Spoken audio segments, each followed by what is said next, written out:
کا وہاں پر ذکر ہو جائے یا خان صاحب کا خود کا ذکر ہو جائے، ان کی جماعت کا ذکر ہو جائے، تو ہمارے بدقسمتی کے ساتھ پاکستان کی سب سے بڑی عدالت کے سب سے بڑے قاضی صاحب جو ہیں وہ اس وقت بڑے جلال میں آ جاتے ہیں، ان کو شاید وہ ریفرنس یاد آ جاتا ہے جو عمران خان صاحب کی حکومت میں قاضی صاحب کے خلاف دائر کیا گیا تھا۔ آج تک وہ بندہ اس ریفرنس سے باہر نہیں نکل پایا، اب بھی وہ ان کی سوچ وہی کی وہی کھڑی ہوئی ہے۔ اب بھی جب خان صاحب کا نام آتا ہے تو چیف صاحب جو ہے ان کا غصہ وہ دیدنی ہوتا ہے، ان کے جو وہاں پر جس طرح کے وہ لیکچر دیتے ہیں اور دلائل دیتے ہیں، یعنی مسلم لیگ نون کو کوئی وکیل ہائر کرنے کی ضرورت ہی نہیں پڑتی، ان کو بس پتا ہے کہ چیف صاحب بیٹھے ہیں خود ہینڈل کر لیں گے، ورنہ ججز اتنی لمبی بحث نہیں کرتے ہوتے۔ المکسر وہ کیس کو سنتے ہیں اور قانون کی بنیاد پر فیصلہ سناتے ہیں، لیکن یہاں پر کچھ الٹ کام نظر آ رہا ہے۔ آج جب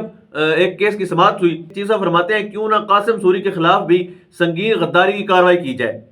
اب مزید کہا کہ سپریم کورٹ نے نیلی کیس میں قومی اسمبلی کے سابق ڈپٹی اسپیکر قاسم سوری کو آئندہ سماعت پر ذاتی حیثیت میں طلب کر لیا، اور یاد رہے کہ قاسم سوری صاحب جو ہیں وہ جو جس طرح کی کارروائی چل رہی ہیں پاکستان کے اندر اس وقت وہ روپوش ہیں اور بالکل کسی نے ان کو نہیں دیکھا، وہ کہیں پر بھی نہیں ہے، اور اگر باہر ہوتے تو وہ یقیناً کسی جیل میں ہوتے، کسی تھانے میں بند ہوتے یا کسی نہ کسی مقدمے کا سامنا کر رہے ہوتے۔ مزید تفصیلات بتاتے ہیں آپ کو۔ چیف جسٹس کا دفاعی سربراہی میں 3 رکنی بینچ قاسم سوری کے الیکشن میں مبینہ دھاندلی کیس کی سماعت۔ چیف جسٹس نے کہا کہ حکم تنہا لینے کے بعد مقدمہ سماعت کے لیے مقرر نہیں کیا گیا، سپریم کورٹ کے اندرونی سسٹم کے ساتھ ہیرا پھیری کی گئی ہے۔ سوال یہ ہے کہ سپریم کورٹ کا اندرونی سسٹم چلا کون رہا ہے، کون سا مقدمہ لگنا ہے کون سا نہیں لگنا، سپریم کورٹ میں پہنچنے والے لمبے ہاتھ ختم کر رہے ہیں، مقدمات کیسے یکجا کیے جا رہے ہیں۔ میں 1982 سے وکیل ہوں،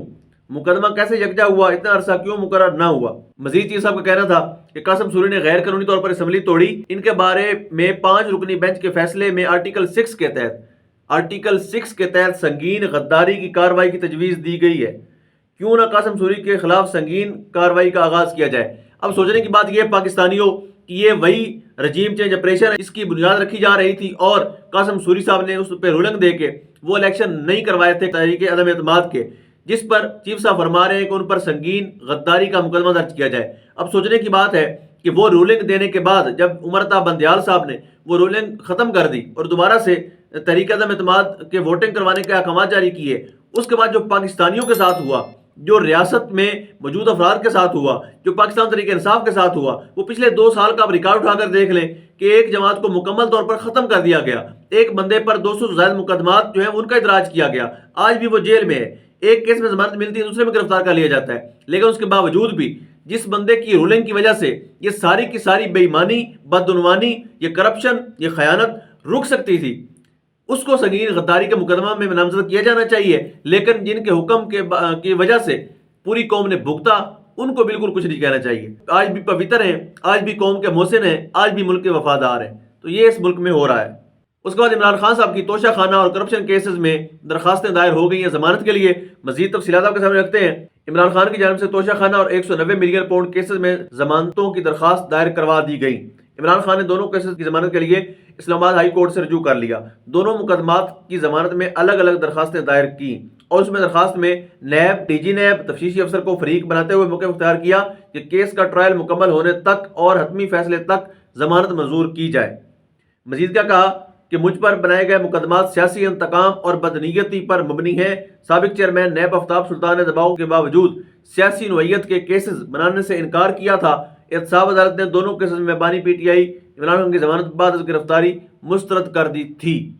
پہلے جو چیئرمین نیب تھے ان کو جب کہا گیا کارروائی کا تو انہوں نے معذرت کی کہ میں سیاسی کارروائیاں نہیں کروں گا، جس کی وجہ سے ان کو بھی چھٹی کروا دی گئی تھی، اور جو نئے نیب چیئرمین آئے تھے انہوں نے پھر ان کے مطابق جو ان کو احکامات سنائے گئے انہوں نے اس کے مطابق کارروائی کی اور عمران خان صاحب کو پابند سلاسل کیا۔ اور آخر میں بات کرتے ہیں لاپتہ افراد کے حوالے سے سندھ کے اندر ایک درخواست دائر کی گئی تھی اور سندھ ہائی کورٹ میں مزید آج جو ہے فیصلہ سامنے آیا ہے کہ لاپتہ افراد کے متعلق پولیس رپورٹ غیر تسلی بخش قرار دے دی گئی